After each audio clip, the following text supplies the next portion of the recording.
નમસ્કાર મિત્રો, આપ જોઈ રહ્યા છો ગુજરાતી યુટ્યુબ ચેનલ અને આજે છે 2 જૂન 2025। આજે આપણે નજર કરીએ છીએ ગુજરાતના તાજા અને મહત્વના સમાચાર પર। વરસાદ, વાવાઝોડું, રાજકારણ, ગ્રામ પંચાયત ચૂંટણી અને શિક્ષણ ક્ષેત્રની મોટી ઘટનાઓ બધું જ આજ સુધી લઈશું ટૂંકમાં અને સ્પષ્ટમાં, તો વિડીયોને અંત સુધી જોવાનું ભૂલતા નહીં।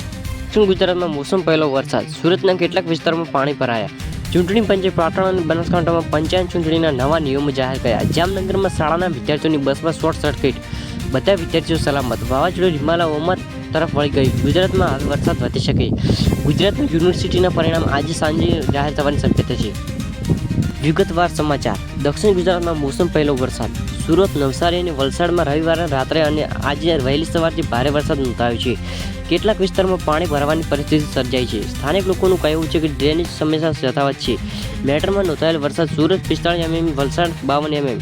મ્યુનિસિપલ કમિશનરે તાત્કાલિક કાર્યવાહી કરવાનો આદેશ આપ્યો છે। પંચાયત ચૂંટણી માટે નવા નિયમો। પાટણ અને બનાસકાંઠા જિલ્લામાં આગામી સપ્તાહથી પંચાયત ચૂંટણીની જાહેરાત થઈ શકે છે। ચૂંટણી પંચે મહિલાઓ માટે 50% રિઝર્વેશન અંગે સ્પષ્ટતા કરી છે।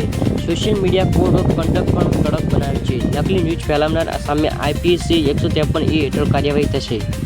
બસમાં શોર્ટ સર્કિટ, શાળાની બસમાં શોર્ટ સર્કિટ સર્જાતા ડ્રાઈવરે સમય સૂચક બતાવી બાળકોને ઉતારી દીધા। કોઈ જાનહાનિ નહીં થાય એ મોટા રાહતની વાત છે। વાલીઓની શાળા અને ટ્રાન્સપોર્ટ ડિપાર્ટમેન્ટ સામે કાર્યવાહી માંગ કરી છે। વાવાઝોડું રિમાઇલની દિશામાં ફેરફાર, અરેબિયન સમુદ્રમાં સર્જાયેલું વાવાઝોડું રિમાઇલ હવે ગુજરાત તરફથી વળી ઓમન તરફ જવા લાગ્યું છે, પરંતુ એની અસર હેઠળ ગુજરાતમાં ભેજ અને છૂટાછવાયા વરસાદની આગાહી છે।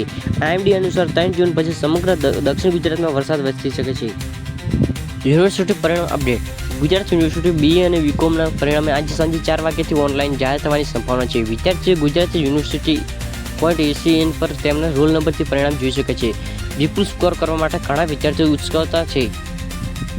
હવામાન માહિતી। અમદાવાદ ભાગે મેઘ સાથે તાપમાન 37 સેલ્સિયસ। સુરત વરસાદી વાતાવરણ, તાપમાન 71 સેલ્સિયસ। રાજકોટ ગરમી સાથે ભેજ, તાપમાન 38 સેલ્સિયસ। કચ્છ સૂકા હવા, તાપમાન 40 સેલ્સિયસ। આગામી 48 કલાકમાં દક્ષિણ ગુજરાત અને સૌરાષ્ટ્રમાં છૂટા છવાયા વરસાદની શક્યતા છે। મિત્રો, આજના સમાચાર તમને કેવા લાગ્યા નીચે કોમેન્ટમાં જરૂર જણાવજો। જો તમને આજના તમામ અપડેટ્સ પસંદ કર્યા હોય તો વિડીયોને લાઇક કરો, શેર કરો અને ચેનલને સબસ્ક્રાઈબ કરવાનું ભૂલતા નહીં।